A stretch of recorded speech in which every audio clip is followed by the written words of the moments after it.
फुडें जेजू म्हणटा भियो नाकात.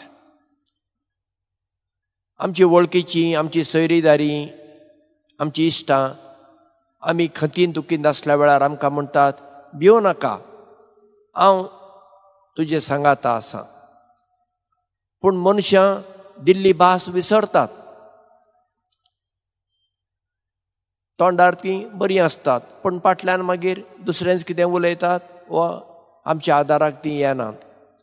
पूण जेन्ना जेजू आमकां उतर दिता तो ताच्या उतराक विस्वाशी, कित्याक तो देव, ताच्यान आमकां फटोवंक जायना आनी तो फटोवचो ना.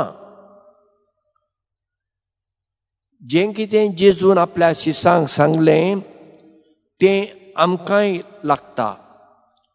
जेजून आपल्या शिसांक म्हणलें आतां तुमी वेतल्यात, तुमकां त्रास मेळटले, दुमाळो मेळटलो, भियो नाकात. कित्याक चडांत चड तांच्यान तुमच्या खातीर कितें करूंक जाता? तुमच्या कुडीचो ते जीव काडटीत. पूण तुमच्या कुडीचो आनी आत्म्याचो जीव काडून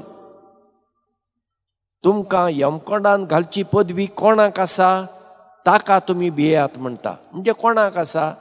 देवाक. पण आमी देवाक मात्र एकल्याक भियोंक जाय, मनशांक भियोवची गरज ना.